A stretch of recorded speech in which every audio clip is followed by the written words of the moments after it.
left Christianity and fundamentalist churches, I noticed how churches are tax exempt. And this is a very interesting part about our country. Now, I don't like to debate with people whether or not churches should be taxed or tax exempt. But I think there are many churches who fail to keep the tax exemption expectations. All churches by state and federal law are required to meet certain criteria in order to qualify for being tax exempt. Churches cannot get political. They cannot endorse political candidates, political parties, or political backgrounds. They have to remain neutral. They cannot endorse any illegal activity. And they have to give to the community. So, if you've ever been at a church that has endorsed candidates, this is illegal. Every church that has ever backed a specific candidate or political party should lose their tax exemption status. When I grew up in fundamentalist Christianity, I learned with the curriculum ABECA. It's an acronym. The gentleman in the mid-'80s who wrote that curriculum lost his tax exemption status for trying to keep interracial couples apart on his campus. He lost his status because he could not obey the law. Discrimination against people who date interracially is illegal. I think it was 67 or 68 when they made interracial marriage permissible under the Supreme Court ruling. And this CEO decided to discriminate against people who date, marry, or have some kind of partnership with interracial people. There's just something about churches that just can't seem to obey the law.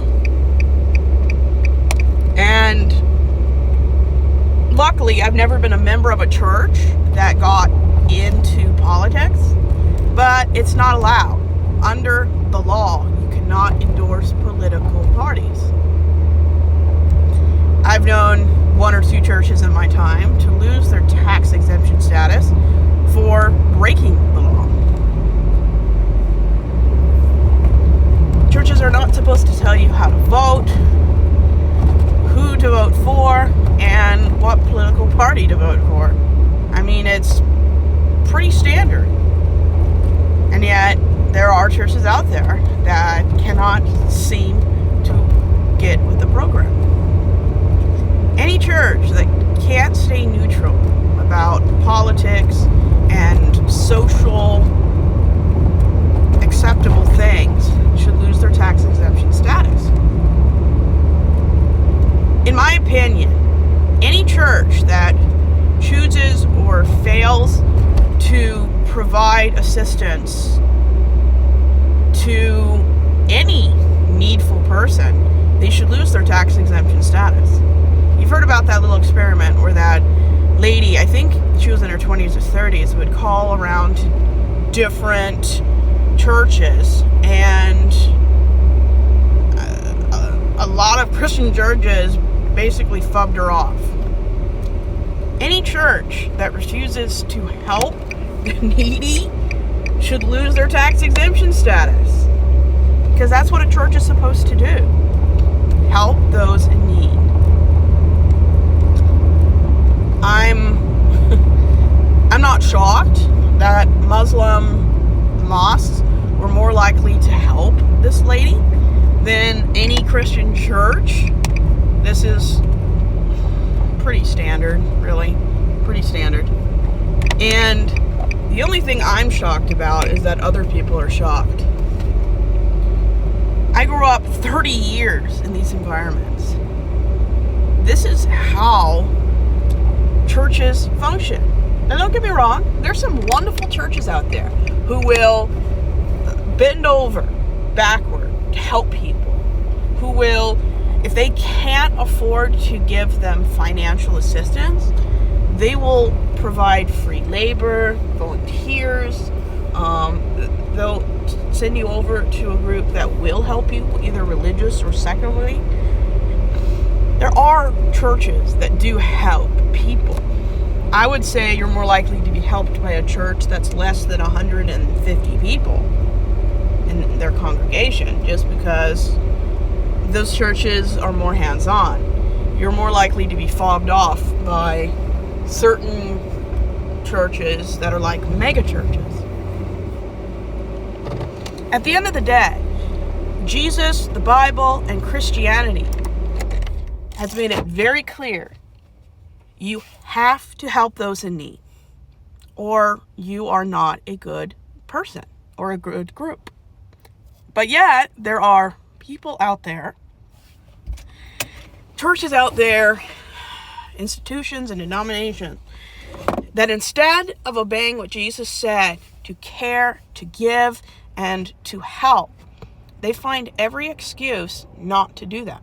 And in my opinion, if you're found to deny care to other people, you should lose your tax exemption status, and you should lose the ability to call yourself a church or a Christian organization. In Christian society, if you refuse to help those who can't help themselves, people who don't have the resources to fix their own problems, you are worse than an unbeliever. Even though I don't think being an unbeliever is a bad thing anymore. Anyone who calls themselves a Christian and refuses to help non-members or members alike, you're a liar. Because real Christians would trample each other to help you. Anything less, you are the worst type of religious person.